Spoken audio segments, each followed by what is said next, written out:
This is a donut. It is very sweet and very good. But if you'd never tasted a donut, you wouldn't really know how sweet and how good a donut is if you'd never had that experience. Transcendental meditation is like that. Transcendental meditation gives an experience much sweeter than the sweetness of this donut. It gives the experience of the sweetest nectar of life, pure bliss consciousness. As Maharishi says, those who don't know, they don't know. Those who know, they enjoy. I hope this following documentary gives you some good news about the sweetness of life.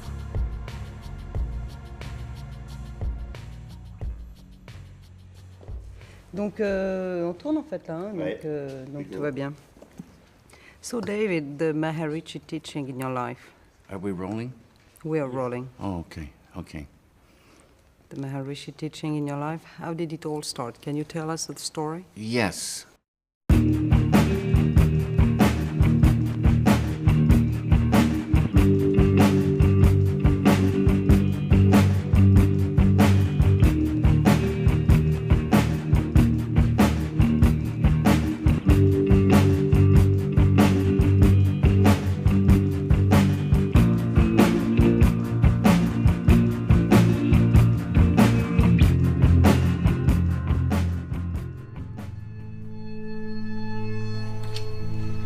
This here represents the surface of life. Surface. And we see surfaces, you know, surfaces.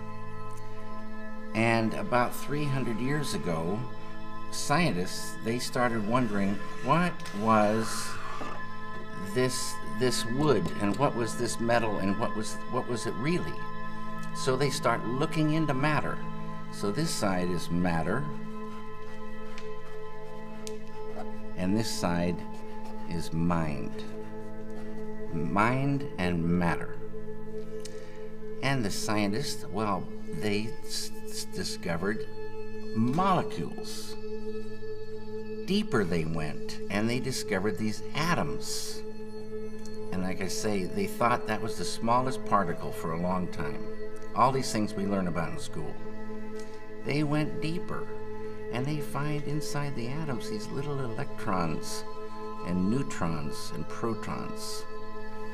And they went deeper and deeper and deeper, smaller and smaller particles, smaller and smaller particles. They found 4 forces. On a deeper level, the 4 became 3. And on a deeper level, the 3 became 2.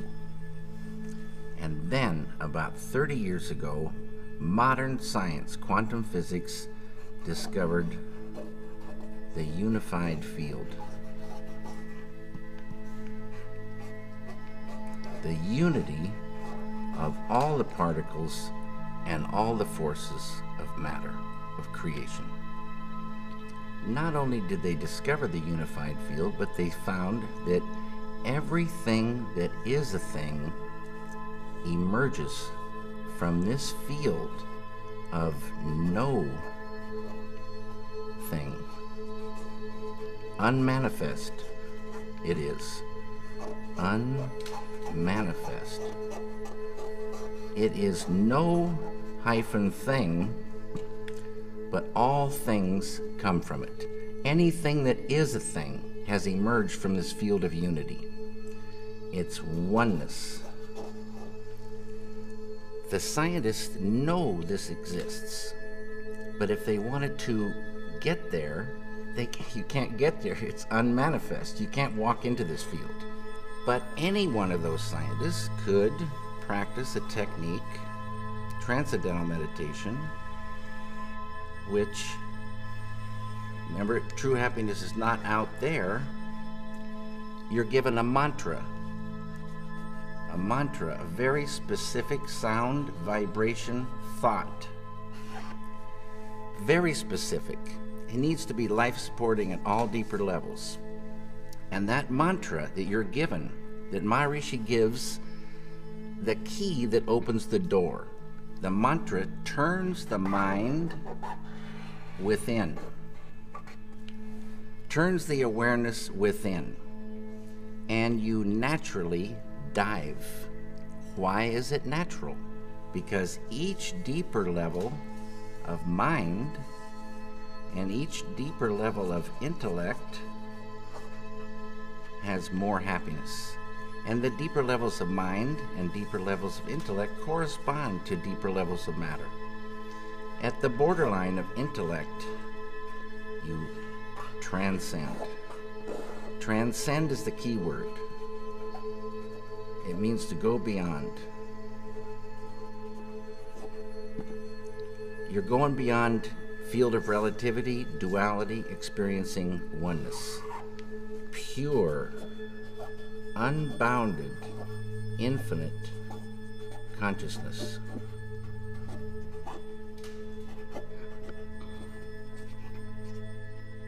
This consciousness has qualities: infinite creativity, intelligence, energy, love, power, and bliss. Dynamic peace.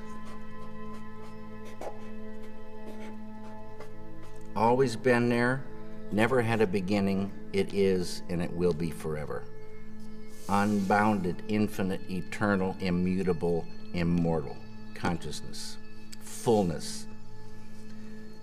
Any human being can experience this easily and effortlessly with Transcendental Meditation. Transcendental Meditation is just a vehicle to get you here. When you experience this level, you enliven it, and it grows in the individual.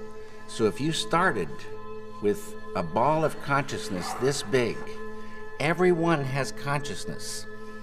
Consciousness is the way to understand consciousness. If you took it away, you'd see what it really is. If there wasn't any consciousness, we wouldn't exist. And if we did exist, we wouldn't know it. It's the I amness of life. It is life itself. Tied to consciousness is all this: creativity, intelligence, energy, love, power, bliss, dynamic peace, all positive. Light of unity, all positive. You experience this level and you enliven it, and this ball of consciousness that you thought was just going to stay the same for the rest of your life starts expanding, and these qualities expand. So day by day, you're growing creativity, intelligence, love, energy. And this ball of consciousness is now expanding, and you're owning unconscious or subconscious more and more and more. Side effect of the growth of this consciousness is negativity starts to recede. Tension. I'll write all these things. Stress. Anxiety. Sorrow, depression, anger, hate, fear, all starts to go. Can't live in the light of this. In schools, when there's stressed anxiety, horror stories, depression, so many people on pharmaceutical drugs, suicides, shootings, stabbings, you give a student this technique. It's easy to do. It's not concentration, it's not contemplation. Concentration, contemplation keep you right on the surface. You're not transcending. It's this field that does everything for the human being. this field. And you experience this field when you really get there and transcend. This is transcendental consciousness. It's, you know, there's so many names for this field. The Tao, Kingdom of Heaven, all these names for this one field, the absolute, totality. In Vedic language, this field is called Atma. A-T-M-A, means the self, with a capital S. Know thyself. Get there. Know it by being it. Unfold it. And what you're doing is unfolding your full potential as a human being. Your full potential of the beautiful human being is called enlightenment. And people can unfold their enlightenment. And man, you are not angry anymore? No, I told you, that anger lifted away without trying. Poison to the artist, poison to the environment, poison to the human being, lifts away without trying. But it's not that you become numb and sleepy and don't want to work. You get more energy, more enjoyment of the doing. And negativity lifting means that conduit of the flow of ideas, the flow of creativity, is not cramped by that. Negativity restricts that flow. So, you know, and you can still have righteous anger, being very strongly for something or against something, beautiful. But the kind of anger that is just bitter, just like selfish kind of anger, no one wants to be around this kind of person, and the person's poisoning themselves. The person can't work so good. That's mind control. Negativity is really mind control. Depression controls the mind now. Can't work. Anger controls the mind. You can't work. Sorrow. Some people hold sorrow for years. And you want to visit them and cheer them up, but it doesn't do anything. You get them the chance to transcend and watch what happens. Sorrow will lift away. They'll be back on the road. You started 34 years ago to go deeper and deeper into that spiritual journey, but it's lately only that you decided to go public about it more and more. What was the ignition point, or in your life or in the world, that made you want to talk about it? What happened? This right here. Water the Root Peace Creating Group. This one here, I don't know where over there. This is the individual here, and the same phenomenon happens with a group. Lots and lots of people, square root of 1% of a population. So, like I said, for France, 750 to 1,000 do the thing. A group, quadratically more powerful than the same number scattered about. And this is a thing, like my friend Dr. John Hagelin says, if you have two loudspeakers and they're separated, you have one volume, you put the two next to each other and you got the equivalent of 4 loudspeakers. You put 3, you've got suddenly the 9. It's called constructive interference. It's a real thing. A group, close, doing the program, advanced techniques.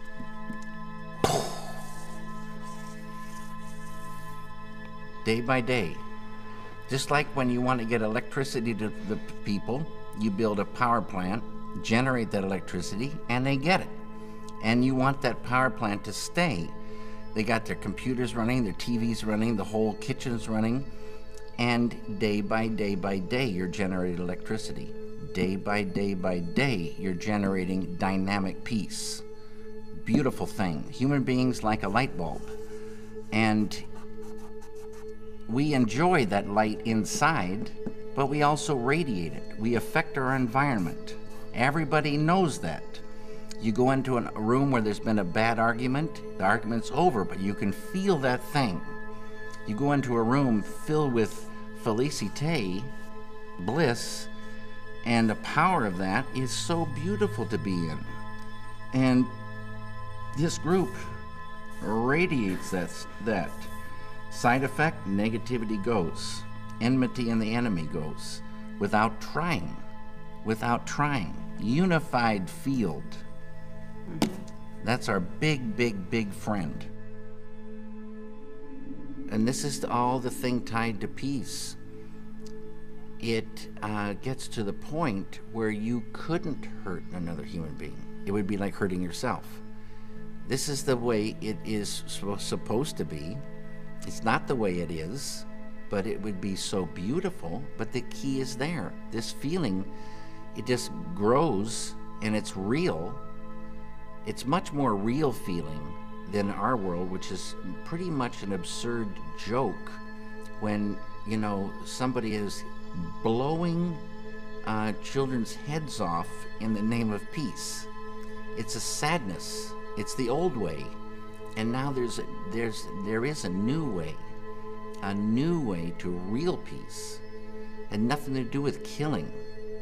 And so it's reached a point where you just wouldn't ever think to hurt another human being. And you travel in real peace. You travel and you meet friends, not enemies. The light of unity destroys the enmity in an enemy, destroys negativity. There's no more enemy.